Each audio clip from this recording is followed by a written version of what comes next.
is the second most popular royal act, if you like. He's the member of the royal family that most people would say, I'd like to have a drink with him. A young royal who has stood out from the rest of the family.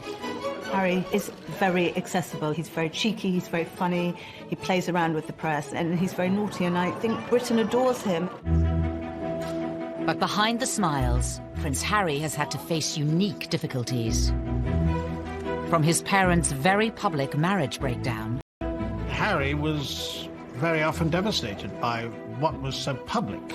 To losing his mother. He said that no child should ever be made to do what he did. And struggling to find a role for himself. On the right! Quick! March! Tonight, royal experts and insiders lift the lid on Prince Harry's inner turmoil. If you look back over his life, you can see moments where his troubling side has come to the fore. And we reveal how problems of his past led him to his present path. Harry blames the media for the death of his mother. He was determined that they wouldn't do for Meghan what they did for Diana. Living a life of privilege, are some of Harry's issues first world problems? Or has he been expected to suffer in silence in an institution famous for keeping a stiff upper lip? I think he's very warm, I think he's very fun-loving, but I think he's also quite troubled and open about that. He is quite conflicted when it comes to balancing his private and public life, and really always has been. He said he wants to be ordinary. He can't be ordinary. He is a member of the royal family.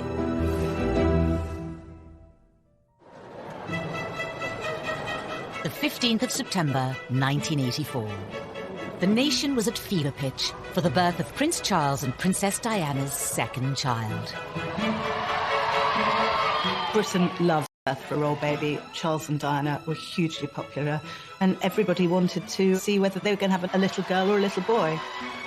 Crowds were gathering outside the hospital, outside the gates of Buckingham Palace, and they wanted to see who was going to be on the tea towel.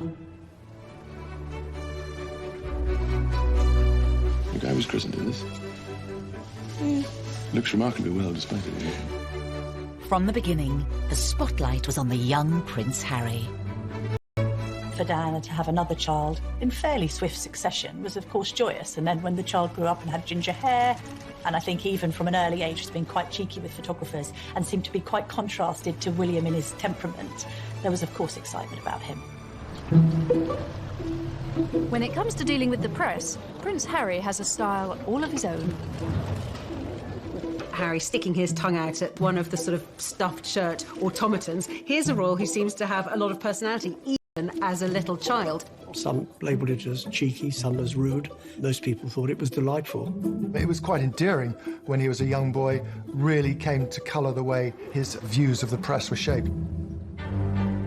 Harry's role in the royal family wasn't just a brother for William and another son for Charles and Diana. On paper, Prince Harry's start in life was incredibly privileged, incredibly lucky, but actually in reality, being born as the younger brother of the future King of England is a very difficult position to be born into. Of course, they're known rather unkindly as the spare. I think being the spare to the heir is a role that inherently has problems attached with it. You know, if you look at the heir, if you look at Prince William, his role has always been defined. What he's going to do has always been clearly outlined. Harry, like spares historically in the royal family, has had to find a role for himself. To some, Prince Harry grew up in the shadow of a brother destined for the throne. He was always less than his brother. The late Queen Mother used to invite Prince William over for tea and talk to him about his future, and not invite Prince Harry. The Queen Mother always made sure that Prince William was seated in a prominent seat next to her, and Harry never was. Diana would take the two boys to Highgrove in Gloucestershire. And on this particular occasion, Diana was driving. I was sat in the front, William and Harry in the back. You know, they clearly got off to a bad start because they were both arguing before we even left Harry out of nowhere. Just said, William, you know, one day you'll be king. I won't. It doesn't matter. Therefore, I can do what I like. You can take that comment two ways. It can indicate envy, if you like, that William's got this great future as king, but also there's an element of, I'm free. I'm going to be able to choose my own role in life. While the young princes may have been aware of their unequal positions, their parents were determined to raise them the same way. Diana was very conscious that she wanted the palace to treat the boys equally and to give Harry as many opportunities that were afforded to William. You know, Diana was very fair about how she treated them. There were no favourites, as I saw it. Prince Charles shared Diana's concerns about making sure the boys shared things in their early years, but certainly other more senior members of the family privately would say, well, this is nonsense. I mean, William is the future. All our efforts must go into educating William. It was William who the Queen would invite for lessons in kingship, if you like, when he was at Eton and she was at Windsor Castle. But while Charles and Diana tried hard to keep their sons happy, their own relationship faltered and ultimately failed. It is announced from Buckingham Palace that with many problems that many people in the West have all the time in growing up in a broken home, but his broken home was exposed on a most extraordinary scale. The entire planet tuned in to learn every detail about the Charles and Diana separation and divorce, and inevitably the focus on Harry and William followed. Harry was very often devastated by what was so public. He couldn't understand why his mother would wish to be so public with so much of her life. Harry was always the baby of the family, and whether it was at school or whether at home, every effort was made to shield him from the newspaper headlines and protect him from his parents, who really, by that stage, were in a pretty bad way. The War of the Waleses saw Charles and Diana's separation and divorce play out on the front pages and to TV audiences of millions. For the children to hear both parents to come on television at separate times, to admit to having affairs and to admit to how unhappy they both were when these kids were at boarding school, can you imagine how cringe-making it must have been for them? Highly embarrassing. And I don't think that makes them secure. In later years, Harry would admit his parents' divorce left him feeling like he didn't spend enough time with either of them. I think Harry found it quite difficult kind of being shared between parents and spending some time at Kensington Palace with Princess Diana and then going to Clarence House and then to Highgrove, his father's property in Gloucestershire. In this sense that he didn't really have a permanent home was difficult for him. The divorce was finalised in 1996. A year later came a far bigger blow for the royals, and especially for Harry, at the age of just 12. We have reports from Paris that Diana, Princess of Wales, has been killed in a car accident. Harry really did feel the loss of his mother. Being the youngest, he was, as much as William was close to his mother, he was probably a little bit closer. It's incredibly difficult to lose your mother at such a tender age, especially if you're in the public eye. And I think that Harry's had a unique set of circumstances to cope with.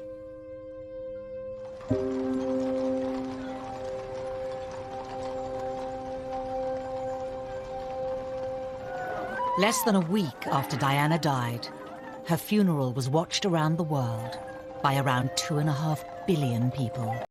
I don't think anyone will ever forget the sight of Harry walking behind his mother's coffin, so small, so young, so grief-stricken. But this is part of being royal. This is their duty. I may not necessarily agree with it, but this is what it was, and that must have been very difficult. On a public sleeve. And they were incredibly brave in the way they presented themselves. All around them, people were caterwauling, weeping, wailing, and anybody hearing that would break down. But no, they didn't. Which was actually very selfish of most people, because somewhere in amongst all that national outpouring of grief, the private grief of the boys got lost. Ever since Diana's death, Harry has been in no doubt about who he blames for the tragedy.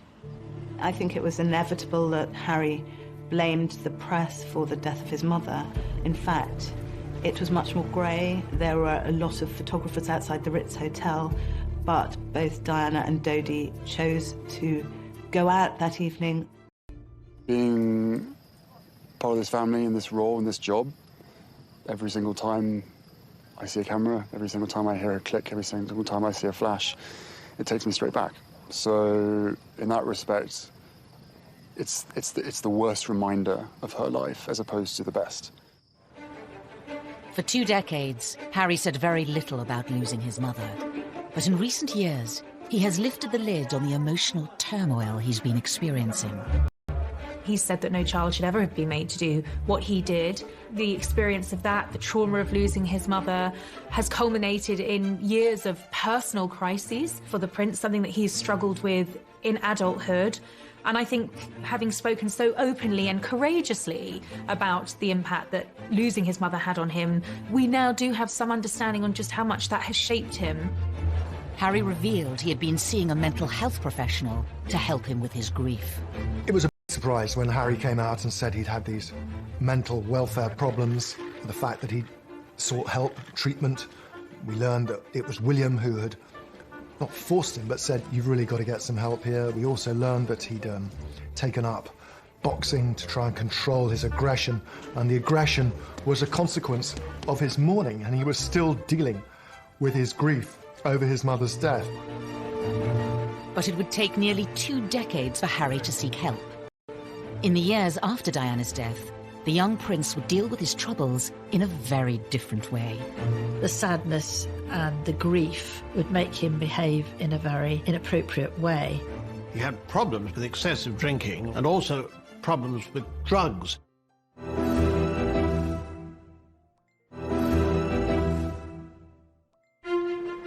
By the early 2000s, Prince Harry was privately mourning the loss of his mother. Prince Harry told me that for years he buried his head in the sand, and he thought, if I don't think about her, I won't get upset.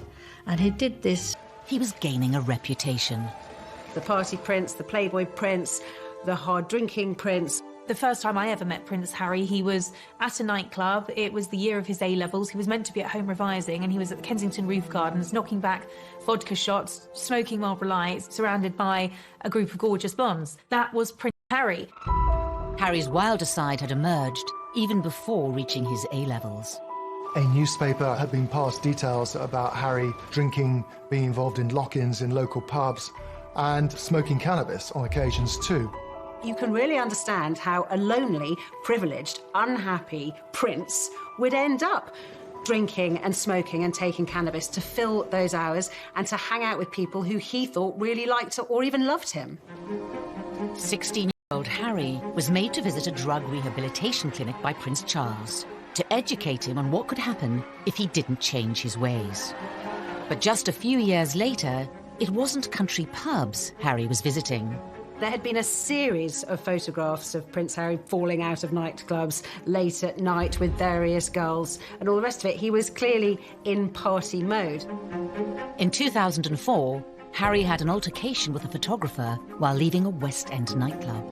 There are two sides to that story. On one hand, the photographer saying that Harry lunged at him, possibly after a few beers, and the palace saying that the photographer had knocked him with his camera. Was this kind of behaviour just part of growing up? Or did his troubles run deeper? Harry's naughtiness was sometimes just boyish, but other times was really a symptom of his deep grief. It was outlets for his despair, I think. Everything he did was always going to be examined with microscopic detail. He couldn't, in other words, get away with the kind of things that many of his teenage friends could. It was obviously also storing up that sense of resentment that Harry came to have against the media. No one's making judgments, you're just being reported. And actually, some of this has helped to fuel your popularity. People love a royal rebel at the end of the day. Regardless of public opinion, Harry has been open about his feelings towards the media. He admitted to reading coverage about himself when he turned 21. They upset me and I still read them. Why, I do not know, but I have to read them just for peace of mind, just to know what they've written. And to see who wrote it and see who took the photographs, write that down for later. But there was one newspaper report about Harry's behaviour that upset many others. In 2005, while attending a costume party, Harry wore a swastika armband. That was an episode that happened when he was fully protected by the royal machine, and yet it still happened. It was a grave error of judgment, and one wonders why there wasn't someone looking out for him and telling him, actually, sir. Quite unfair at the time, and I still think it was quite unfair. It was clearly not a political statement. It was clearly a stupid teenager doing a very stupid thing, thinking it was funny. Harry apologised for it. He said it was something that he regretted. It happened on the eve of him joining Sandhurst. The Royal Military Academy, Sandhurst. In May 2005, Harry spent nearly a year here, training to be an officer cadet in the army. Something he'd wanted for a long time. One of the things that we saw very much with Harry growing up was the fact that he absolutely adored the military. I remember him as a 5-year-old strutting up and down the road at Kensington Palace in army fatigues. Harry excelled in his training and was commissioned as an army officer in April 2006. I think Harry found purpose in the army. I think he found safety in the army, ironically, because of course it wasn't safe, but I think he found emotional safety in the army. The army allowed Harry to feel normal. That's what he wanted. It's completely normal. It's as normal as it's going to get. I'm one of the guys. I don't get treated any differently. Even though Harry felt normal in the army, the rest of the world couldn't forget he was a royal. And that brought problems. When he was told he couldn't serve on the front line, he was absolutely furious and wanted to be treated like any other soldier. I have decided today that Prince Harry will not deploy as a troop leader with his squadron. There was a U-turn on a decision to deploy Harry to Iraq in 2007 over safety fears. I joined the army unless I thought I was going to. Simple as that. If they said no, you can't go front line, then I wouldn't drag my sorry ass through Sandhurst, and I wouldn't be where I am now, because the last thing I want to do is have my soldiers sent away to Iraq or wherever like that, and for me to be held back home twiddling my thumbs thinking, what about David, what about Derek? At that time, everyone else was going to Iraq, and he felt he should too, and it was enormously frustrating for him. Eventually, Harry was allowed to serve in combat zones. In 2008, it was revealed that he had been deployed to Afghanistan. The day he flew out, he was ecstatic, really. He said that being in theatre in Afghanistan, something that most people would find frankly terrifying, was as normal as he was ever going to get, and he loved it for that reason. But his time on active duty was short-lived. A media blackout was imposed on Harry's posting for his protection until an Australian magazine revealed where he was, and he was forced to leave. He'd had his opportunity in Afghanistan cut short. He could see which way the wind was blowing. It was unlikely he'd get another opportunity unless he could do something different. So he put himself through some really tough, and this allowed him to have a second bite at the cherry and to go back out there. On his second deployment, the media were allowed much more access to Harry. Not that he was happy about it. And so what do you think the public perception of Harry is? I don't know, it fluctuates. It depends on what the media want to write, I suppose. I'm out here doing a job and I really enjoy it. I never wanted you guys to be out here, but there was an agreement made to invite you out on the deal that the media didn't speculate before my deployment. That's the only reason you guys are out here. Harry may not have wanted the cameras there, but it did give the world a chance to see him in his element. If you speak to anybody in the military, they will always say he was absolutely fantastic. Being dragged away from my guys, I think it was all done. It wasn't done in the wrong way, but it was just.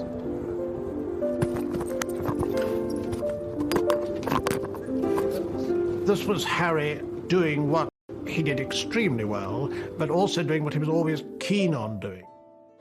In January 2013, Harry returned to the UK after a successful deployment, but there were questions over what was next for him. Because of who he was, it was no longer possible for him to pursue that career. And then what happens? He's left really without a job, without a purpose. He was doing something he felt comfortable with. The army, and anybody who has made a career in the army will tell you military is family, and he felt at home. There was camaraderie. And by the time he got out, he was a little bit lost because he really didn't know what to do, and that winds back to the spare. There is no defined role for that spare.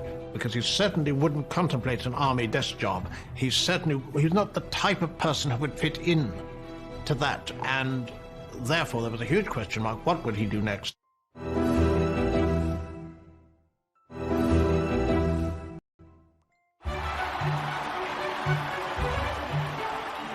In April 2011, the world watched as the future king of the United Kingdom married his queen. Best man Prince Harry was by his brother's side as William officially settled down. Roger, before 20 seconds, and I request flares and as low as possible. But in between his army tours, was Harry ready for the same thing? They're still talking. Or did he still have some growing up to do? The Americans arrived, all is well in the Empire. It didn't seem then that he was yet quite ready to settle down. Oh, there it is. Yes, Harry was a prince, but he was also a lad who wanted to go out and have some fun. 2012. This hotel, however, it is most unwise to play strip pool. According to the advertisement, what goes on here stays here. In Harry's case, it certainly didn't. Once again, Harry was front-page news for all the wrong reasons. For some, it was Harry the lovable rogue. The tabloids ran the images of him basically stark naked, covering his crown jewels. I think there was no wrongdoing there. It was a bit of harmless fun. And what's been interesting about Harry is actually quite a few of these episodes have endeared him to the public even more.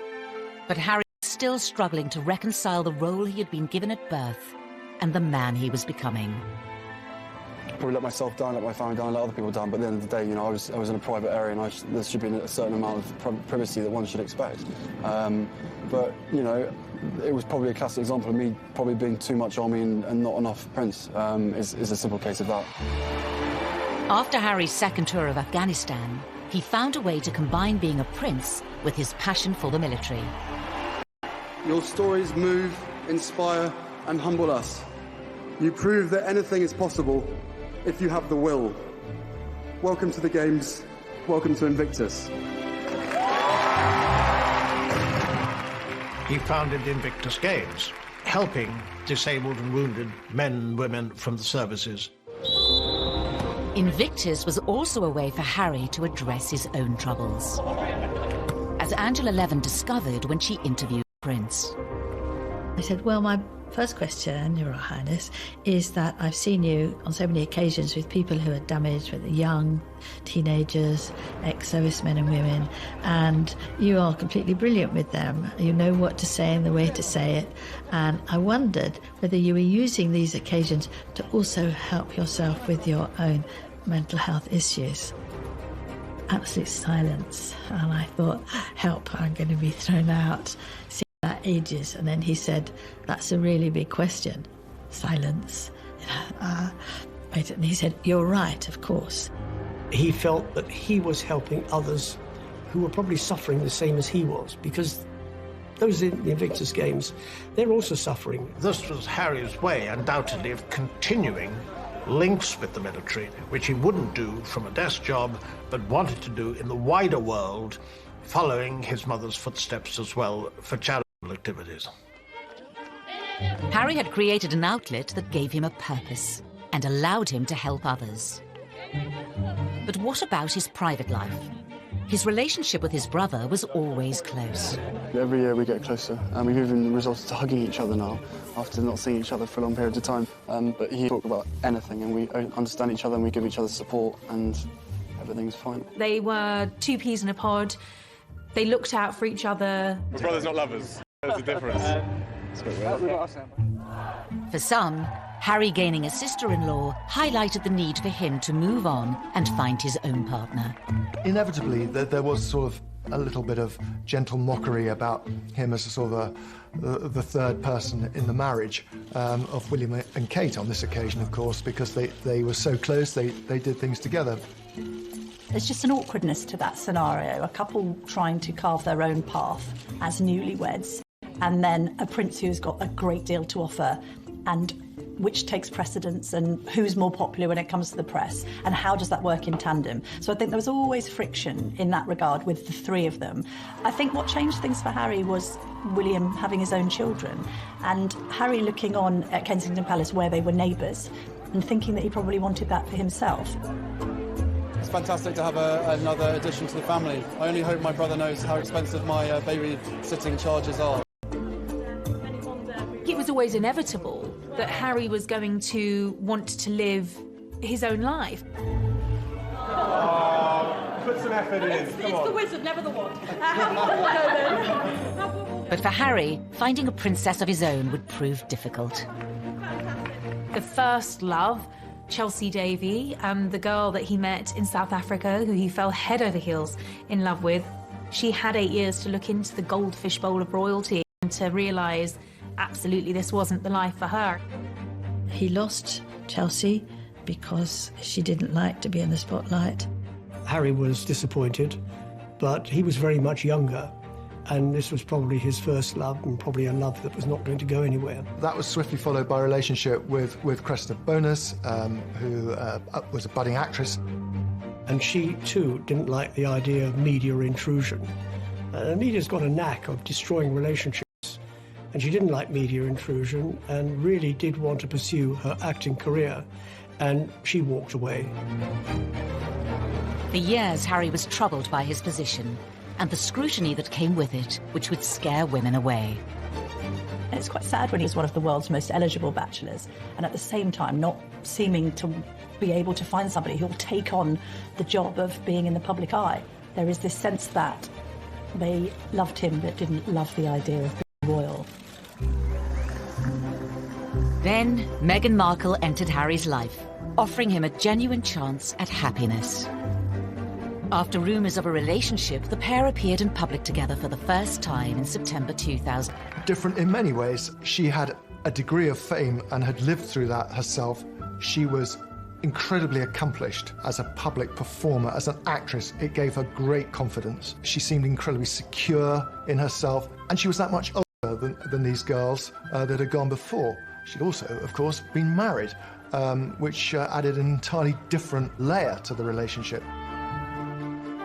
Good grief, you know, Prince Harry is punching above his weight here. There's this amazingly glamorous American actress. When I walked into that room and saw her, and there she was sitting there, I was like, OK, well, I'm going to have to up my game. It was almost as if she was a ready-made royal, and therefore a perfect fit for him.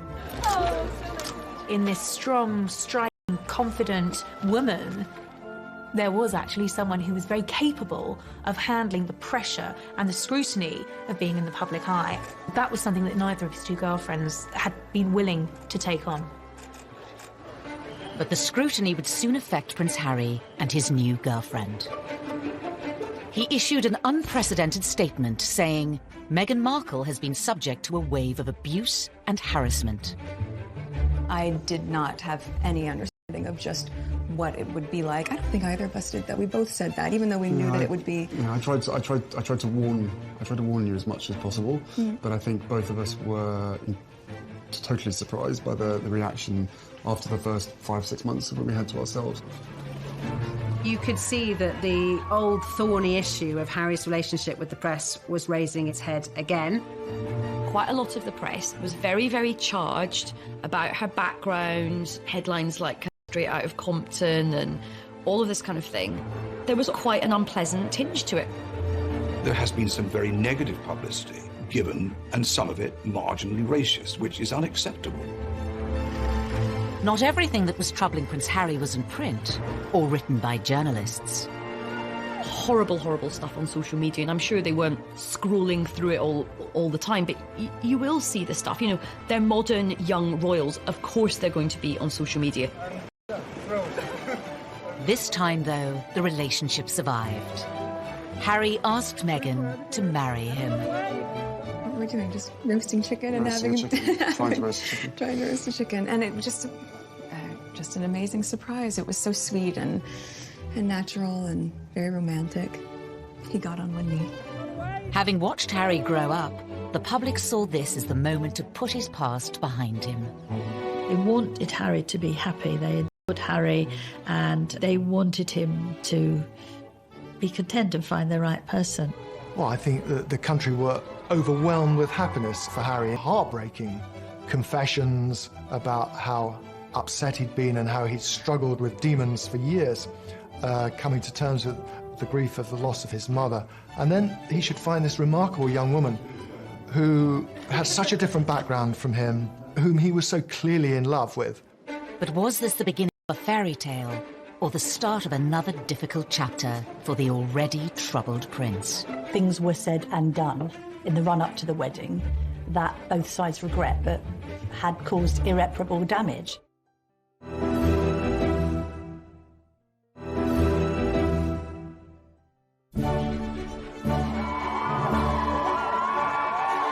On the 19th of May 2018, all eyes were on St George's Chapel in Windsor. The wedding day was wonderful. Meghan looked beautiful in her dress. Harry couldn't have looked happier. The ceremony itself was so vibrant, it was so new, it was so different, it was so unique to the two of them. And I think it was the start of something very, very happy and very, very special. Nobody can deny that the wedding day itself was sparkling. It was magic. It was like Disneyland. But not long after, Harry was once again facing familiar troubles with the press. The wheels started to come off amid suggestions that the couple had been a bit difficult over the planning of the wedding, and that demands were being made that perhaps weren't quite in proportion with their place in the royal pecking order. He said before the wedding, what Meghan wants, Meghan gets. And I think he defers to her a great deal. She's a very confident, articulate woman who's done very well for herself. But I think she has no idea of the sense of duty, which is understandable because she's never been a member of the royal family. But she won't be confined by protocol. The level of perceived criticism against Meghan is something many say has had a profound effect on Harry. He saw echoes of what had happened with his own mother and thought, I'm going to speak out about it. And I know a lot of the press were very, very angry about this. Lots of people were saying, how dare he have the temerity to break this code, that you would never, ever complain. But unlike other members of his family, Harry has not always observed the royal code of silence. After the birth of his and Meghan's son Archie, he became even more defiant. I will always protect my family, and now I have a family to protect. Everything that she went through and what happened to her is incredibly raw every single day, and that's not being paranoid, that's just me not wanting a repeat of the past. Rather be it a husband, be it anyone, you'd probably be doing exactly what I'm doing as well. I think Harry fears that there will be parallels between his own relationship and that of his mother, and he's very keen to protect Meghan and Archie. I mean, I have the two best guys in the world, so I'm really happy. Harry is so protective of Meghan because of his mother and this idea that he doesn't want any other woman in his life going through what Diana went through. The trouble is with that is he has rewritten history somewhat, because although there was undoubtedly a hounding of Diana, there was also a manipulation of the press. In the eyes of some, criticising the press for criticising them hasn't always been warranted. Meghan flew to New York for a baby shower. Now, nothing wrong with going to a baby shower. That's what Americans do. We don't do it so often in the UK. But she flew over private jet. What's wrong with the commercial jet? They went to Ibiza and the south of France in private jets. What's wrong with commercial flights? And that's when they were getting criticised, because they'd been preaching climate change. They'd been preaching the environment. They'd been preaching global warming and doing all the things that they shouldn't be doing. Everybody deserves a critical word written about them. Nobody should be above reproach. The press accused them of hypocrisy, and there's no question also that they weren't, it seemed, listening to advice, paying much attention to precedent. All of this made the atmosphere very unhappy.